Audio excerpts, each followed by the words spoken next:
जय हिंद मेरे प्यारे दोस्तों।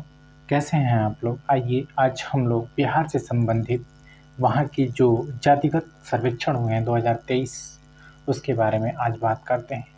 यदि जातिगत सर्वेक्षण की बात करें, इसके हम इतिहास की बात करें तो ये पहले भी किया जा चुका है, लेकिन इसके जो निष्कर्ष थे उसको जारी नहीं किया गया, इसको छुपाया गया। लेकिन बिहार में जातिगत सर्वेक्षण किए गए और इसके तहत राज्यों की कुल आबादी को जातिगत आधार पर बांटा गया। तो आइए इसमें हम बात करते हैं कि जातिगत सर्वेक्षण 2023 में बिहार में क्या-क्या चीज़ें परिवर्तित हुई हैं और किन-किन चीज़ों पर विशेष ध्यान दिया गया है और कौन सी जातियों में कितना परसेंटेज है। तो जातिगत सर्वेक्षण 2023 की बात करें, जो बिहार में हाल ही में इसका निष्कर्ष जारी किया गया है, इसके में देखा जाए तो पिछड़ा वर्ग जो ओबीसी है और अति पिछड़ा वर्ग ईबीसी है, इसको अगर संयुक्त रूप से देखा जाए तो कुल आबादी का लगभग 63% है। कितना है? 63% है। वहीं यदि इसके निष्कर्षों की बात की जाए तो राज्य और राष्ट्रीय चुनावों के साथ भी विभिन्न कल्याणकारी योजनाओं के लिए इच्छित लाभार्थियों को पहचान करने में व्यापक रूप से सहायक साबित होगा। यदि इसकी हम बात करें तो जो जातिगत आधार पर सर्वेक्षण किए गए हैं, यह राष्ट्रीय आम चुनावों में जो विभिन्न कल्याणकारी योजनाएं होती हैं, जो अन्य पिछड़ा वर्ग हो गया, अति पिछड़ा वर्ग हो गया या SC/ST हो गया, उन तक जो है पहुंचाने में सहायक साबित होगा। क्योंकि ज़्यादातर अगर जो योजनाओं की ज़रूरत होती है वो या तो पिछड़ा वर्ग को होती है या अति पिछड़ा वर्ग को होती है या SC/ST को होती है, या कह सकते हैं कि जो इकोनॉमिकल बैकवर्ड हैं उनके लिए होती है। अगर जो बिहार में जातिगत सर्वेक्षण के प्रमुख निष्कर्षों की यदि बात की जाए तो इसमें देखा गया है कि जो ईबीसी है, जो अत्यंत पिछड़ा वर्ग है, वो 36.01% है। कितना है ईबीसी का भाग? 36.01% है। वहीं अन्य पिछड़े वर्ग की बात की जाए, ओबीसी की बात करें तो यह 27.12% है। वहीं अनुसूचित जाति की बात करें तो 19.65% है। वहीं अनुसूचित जनजाति की बात करें तो वह 1.68% है। वहीं बौद्ध और ईसाई, सिख और जैन की बात करें तो 1% से भी कम है। यदि यह बात करें कि कुल जनसंख्या जो बिहार है, इसमें इनकी जो संख्या है वो 13.07 करोड़ है। वहीं अगर जातिगत सर्वेक्षण में अपनाई जाने वाली जो प्रक्रिया थी, इसकी बात करें तो यह सर्वेक्षण को 2 चरणों में किया गया था। कितने चरणों में किया गया था? 2 चरणों में किया गया था। इसमें प्रत्येक मापदंड के आधार पर और उद्देश्य के आधार पर थे। अगर जो पहले चरण की बात करें तो इस चरण में के दौरान बिहार में सभी घरों की संख्या दर्ज की गई थी। क्या किया गया था पहले चरण में? अगर जो पहले चरण की बात करें तो बिहार के में सभी घरों की संख्या दर्ज की गई। प्रगणकों को 17 प्रश्नों का सेट दिया गया था। मतलब जो जनसंख्या को कर रहे थे उनको 17 प्रश्नों का एक सेट दिया गया था, जिसका उत्तर जो लाभार्थी था या कह सकते हैं प्रत्यार्थी जो था उसको अनिवार्य रूप से देना पड़ता था। वहीं अगर दूसरे चरण की यदि बात करें तो दूसरे चरण की यदि बात करें तो इसमें इस चरण के दौरान घरों में रहने वाले व्यक्तियों को उनकी जातियों और उपजातियों और सामाजिक आर्थिक स्थितियों के संबंध में डेटा एकत्रित किया गया। हालांकि परिवार के मुखिया का आधार संख्या, जाति प्रमाण पत्र संख्या और राशन कार्ड संख्या अंकित करना वैकल्पिक था।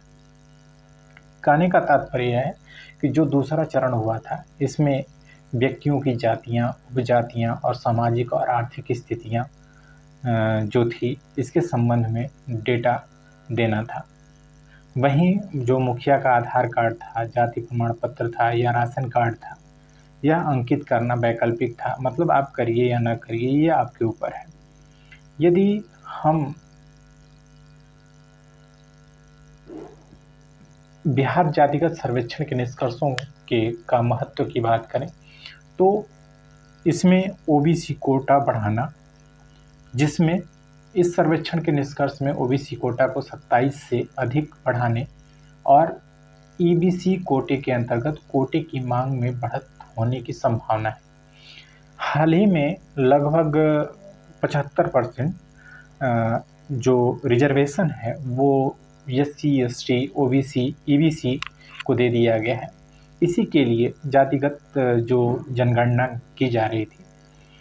वहीं यदि वर्ष 2017 में ओबीसी के उपवर्गीकरण पर विचार कर रहे जस्टिस रोहिणी आयोग की बात करें तो अपनी रिपोर्ट इन्होंने सौंप दी थी और इसकी सिफारिशें अभी तक सार्वजनिक नहीं की गई थी। अर्थात इसके इतिहास की बात करें तो एक रोहिणी आयोग बनाया गया था जो ईबीसी के उपवर्गीकरण पर विचार कर रहा था, लेकिन इन्होंने अपनी रिपोर्ट नहीं सौंपी और इसकी सिफारिशें अभी भी सार्वजनिक नहीं की गई।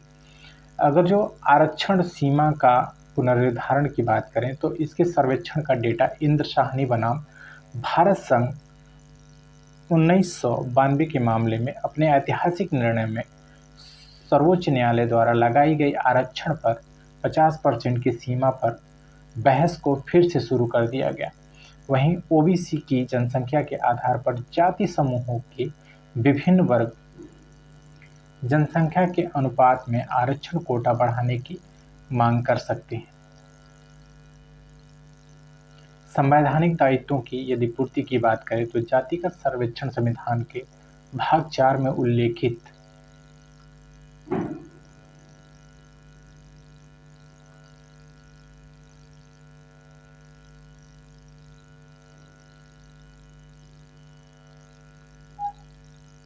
राज्य के नीति निर्देशक तत्व सिद्धांत जो डीपीएसपी है में बताए गए उद्देश्यों को प्राप्त करने में सहायता होगी। यदि डीपीएसपी की बात करें तो जो भी कल्याणकारी योजनाएं प्रस्तुत की जाती हैं राज्य के द्वारा, या कह सकते हैं कि जो भी योजनाएं लागू की जाती हैं तो वो डीपीएसपी से ही प्रेरित होती हैं। और डीपीएसपी का कार्य ही है कि जो हमारा देश है, भारत देश है, उसको लोक कल्याणकारी राज्य घोषित किया जाए। अगर जो इससे संविधान निर्माताओं के द्वारा उल्लिखित सामाजिक आर्थिक उद्देश्य को प्राप्त करना, कहने का तात्पर्य यह है कि सामाजिक आर्थिक उद्देश्य जो थे इसको प्राप्त करना डीपीएसपी का उद्देश्य है। वहीं सर्वोदय की प्राप्ति की बात करें तो सर्वोदय का तात्पर्य होता है कि सभी का उदय हो, या कह सकते हैं लक्षित उपायों की विकसित करने के लिए जातिगत जनगणना का उचित उपयोग किया जा सकता है ताकि राज्य भर में व्याप्त असमानता को कम किया जाए। जो सर्वोदय की भावना होती है यह इसलिए बात की जाती है इसकी, जो लोगों में आय असमानता है या कह सकते हैं संपत्ति की असमानता है, इसको कम करने की कोशिश की जा सके। वहीं जातिगत जनगणना से जुड़े मुद्दों की यदि बात करें तो जातिगत जनगणना के जो परिणाम रहे हैं वो जाति में भावनात्मक तत्व होते हैं। क्या होते हैं? जाति में भावनात्मक तत्व होते हैं और इस प्रकार जाति जनगणना में राजनीतिक और सामाजिक प्रभाव होते हैं। अगर जो हम बात करें सामाजिक और राजनीतिक प्रभाव की तो यह कहा जा सकता है कि जो जातिगत आधार पर वोट मिलते हैं उसमें राजनीतिक प्रभाव भी देखने को मिलता है। वहीं अगर जो सामाजिक प्रभाव की बात करें तो इसके तहत जो लोग अन्य लोगों से पिछड़े हैं या कह सकते हैं आय असमानता ज़्यादा है जिसमें, उसमें सामाजिक प्रभाव भी देखने को मिलेगा ताकि आगे चलकर यह आय असमानता जो है वो कम होती जाएगी। अगर जो अन्य की बात करें तो ऐसी चिंताएं रही हैं कि जाति की गिनती में असमता को मजबूत बनाने में सहायता मिलेगी। जो जाति की गिनती है अस्मिता में जो मजबूत बनाने में सहायता मिलेगी। अगर जो इन दुष्प्रमाणों के कारण SECC सोशल इकोनॉमी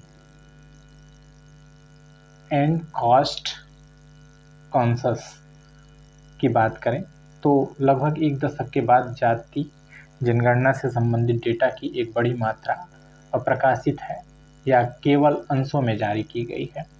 कहने का तात्पर्य यह है कि जो social economic and cost conscious था, यह लगभग एक दशकों से जो जातिगत संबंधी डेटा रहे हैं यह बड़ी संख्या में अप्रकाशित थे और इसके अगर जो अंश भी जारी किए गए हैं तो कुछ मात्रा में इसके अंश जारी किए गए हैं जो अपर्याप्त हैं। वहीं जाति के संदर्भ की बात करें या विशिष्टता की बात करें तो भारत में जाति कभी भी वर्ग या अभाव का प्रतीक नहीं रही है। इस विशिष्ट प्रकार का अंतर्निहित भेदभाव है जो अक्सर वर्ग से परे होता है। उदाहरण के तौर पर देखा जाए, दलित उपनाम वाले लोगों को रोजगार के लिए साक्षात्कार के लिए बुलाए जाने की संभावना कम होती है, भले ही उनकी योग्यता उच्च जाति के उम्मीदवार से बेहतर हो। कहने का तात्पर्य यह है कि जो दलित होते हैं या उनका उपनाम होता है तो रोजगार में जो साक्षात्कार होते हैं उनमें बुलाए जाने की संभावना बहुत कम होती है और वहाँ पे जातिवाद भी देखने को मिलता है। इससे कहीं ना कहीं देखा जाए जो जातिगत आधार पर जो चीज़ें हैं उसको साक्षात्कार को ख़त्म करके या जो आंकड़े हैं उसको ख़त्म किया जा सकता है। वहीं मकान मालिकों के द्वारा किराएदार के रूप में स्वीकार नहीं किया जाता है। वहीं अगर जो आज भी देश भर में एक सुशिक्षित संपन्न परिवार में दलित लड़के से विवाह नहीं किया जाता है। सबसे बड़ा तो सामाजिक कारण यह है कि लोग उच्च लड़कियों से दलित लड़कों में जो है कि विवाह नहीं किया जाता है। आज भी यह परंपरा बनी हुई है और ख़ास करके बिहार में देखा जाए तो यह परंपरा ज़्यादातर देखने को मिलती है। अगर जो भारत में अंतिम जातिगत जनगणना का आयोजन की बात करें तो वर्ष 1931 में जातिगत जनगणना हुई थी। अगर जो अंतिम जातिगत जनगणना वर्ष 1931 में आयोजित की गए थे, जो अंतिम जातिगत जनगणना की बात करें तो यह 1931 में शुरू की गई थी और इससे संबंधित जो डेटा था तत्कालीन ब्रिटिश सरकार द्वारा सार्वजनिक रूप से उपलब्ध कराया गया था। मतलब जो 1931 में जातिगत आधार पर जनगणना की गई थी, इसका डेटा जो था वो ब्रिटिश सरकार द्वारा सार्वजनिक रूप से उपलब्ध कराया गया था और यह जातिगत जनगणना जो थी मंडल आयोग की रिपोर्ट और इसके बाद सरकार द्वारा अन्य पिछड़ा वर्ग के लिए आरक्षण नीतियों के कार्यान्वयन का आधार बनी। जो पिछड़ा वर्ग आयोग बना था या कह सकते हैं कि जो पिछड़े वर्ग को आरक्षण मिला था इसी जातिगत जनगणना के आधार पर मिला था। वहीं यदि वर्ष 2011 की बात करें तो 2011 की जनगणना आज़ादी के बाद पहली ऐसी जनगणना थी जिसमें जातिगत आधार पर डेटा एकत्रित किए। लेकिन हालांकि राजनीतिक पक्षपात के कारण या अवसरवादिता के भय से जाति से संबंधित आंकड़े जो थे वो सार्वजनिक नहीं किए गए थे। यदि जनगणना की उत्पत्ति की बात करें या उसके इतिहास की बात करें तो यह अगर जो भारत में जनगणना की जो दशकीय परंपरा थी, जो हर 10 साल पर जनगणना होती थी, यह 1881 ईस्वी में की गई।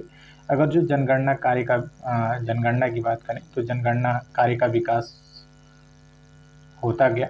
इस प्रकार सरकार, नीति निर्माताओं और शिक्षाविदों अन्य व्यक्तियों द्वारा भारतीयों की जनसंख्या पर डेटा एकत्रित करने, संसाधनों तक पहुंच बनाने, सामाजिक परिवर्तन और रूपरेखा बनाने, परिसीमन अभ्यास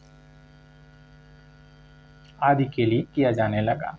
वहीं सामाजिक, आर्थिक और जातिगत जनगणना की बात करें जिसे social economic and cost conscious के नाम से जानते हैं, पहली बार 1931 में आयोजित किया गया था। दूसरी बार 11 में आयोजित किया गया था। अब बिहार में देखने को यह मिल रहा है।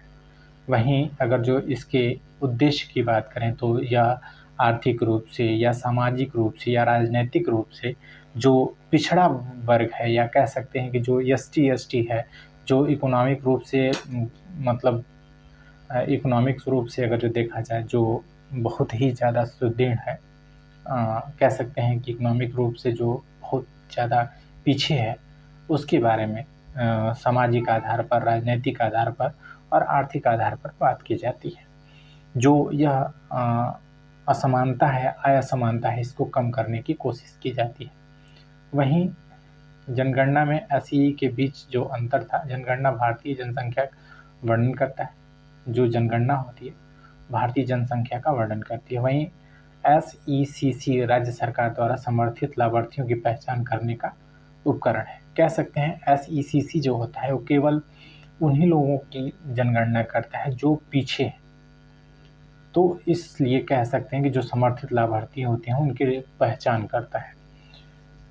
जनगणना अधिनियम 1948 के अंतर्गत इसलिए सभी डेटा को गोपनीय माना जाता है, जबकि SEC वेबसाइट के अनुसार SEC में दी गई सभी व्यक्तिगत जानकारियां सरकारी विभागों द्वारा परिवारों को लाभ प्रदान करने और लाभों से प्रतिबंधित हेतु उपयोग के लिए उपलब्ध होती हैं। अगर कह सकते हैं कि जो SECC वेबसाइट होती है, इसमें दी गई जो व्यक्तिगत जानकारियां होती हैं, सरकारी विभाग जो होते हैं वह इससे डेटा उठाता है और उन परिवारों को लाभ पहुंचाने की कोशिश करता है जिन तक लाभ पहले प्रतिबंधित थे, या कह सकते हैं पहुंच नहीं पाते थे। इसके उपयोग में इसकी उपलब्धता होती है। तो ये था बिहार का जो जातिगत जनगणना थी। धन्यवाद दोस्तों, जय हिंद। कैसी लगी मेरी वीडियो? अगर जो अच्छी लगी तो आप मेरे चैनल को सब्सक्राइब करें, शेयर करें, कमेंट करें। धन्यवाद दोस्तों, जय हिंद, जय भारत।